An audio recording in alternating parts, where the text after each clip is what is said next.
Now next six some is like this कि एक linear equation दी हुई है और पेयर ऑफ लीनियर इक्वेशन होती है ना, तो इसका पेयर बनाना है, मतलब कि इसकी दूसरी इक्वेशन बनानी है और इस तरह से बनानी है कि उसके साथ जो उसकी ज्योमेट्रिकल रिप्रेजेंटेशन है, ज्योमेट्रिकल रिप्रेजेंटेशन क्या होती है, ग्राफ वाली,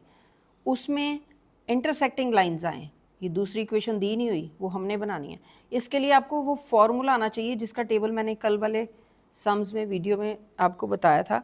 ठीक है, इंपॉर्टेंट नोट्स में बताया था। उसमें A1 जो होता है ओवर A2 होता है not equal to B1 over B2, और इसका फर्दर भी कर सकते हो not equal to C1 over C2 अगर तीनों ही। लेकिन आप पहले ही ये दो कंपेयर करो, अगर इक्वल टू नहीं है तो वो इंटरसेक्टिंग बनाएंगे ग्राफ, ठीक है। तो अब A1 तो हमें दिया हुआ, क्या दिया हुआ, 2, A2 बना लो जिसमें वो इक्वल ना हो, ठीक है, तो 2 ओवर 3 कर लो, ठीक है, 2x ओवर 3 कर लो इस तरह से। और B1 ओवर B2 क्या करोगे, इसमें आप क्या करोगे, 3 ओवर, यहाँ पे कुछ और ही बना दो कि ये वाला ना बने, 2 ओवर 3 ना आ जाए, तो यहाँ पे आप 12 बना दो, तो ये कटिंग करेंगे भी तो 1 ओवर 4 आ जाएगा, ये तो 2 ओवर 3 है, नॉट इक्वल टू हो गया। तो C जो है -8 है, ओवर क्या बनाओगे, ओवर 1 बना दो या फिर ओवर कुछ भी बना दो, ठीक है, जैसे यहाँ पे 9 लिख दो, ठीक है। अब इसको देखो क्या बन गया, ये कोई इसका इक्वल टू नहीं है, ये नॉट इक्वल टू है, ये नॉट इक्वल टू है, तो अब इसकी इक्वेशन बनाओ नीचे वाले जो हमने बनाए, तो क्या इक्वेशन बनेगी, 3x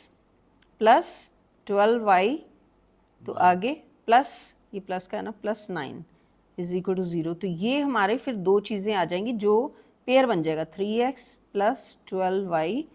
प्लस 9, जो कि पिछले सम्स में ये दोनों ही देते होते थे और हमने ये देखना होता था, और इस सम में ये चीज़ हमने बनाई है। तो ये ज़रूरी नहीं है कि इसका ये जो आंसर सेम आए सारे स्टूडेंट्स का, ये अपनी मर्ज़ी से इस तरह से बनाना है, लेकिन इसके लिए आपको फॉर्मूला आना चाहिए और साथ में लिखना पड़ेगा कि these will be intersecting, intersecting, क्योंकि उन्होंने कहा है कि तीनों बनानी है, इंटरसेक्टिंग वाली भी और दूसरी दो कौन सी होती हैं, इनकंसिस्टेंट नहीं, वो तो इसी के साथ आता है ना, हाँ, कोइंसिडेंट होती हैं, और थर्ड पैरेलल, बिल्कुल ठीक है बेटा।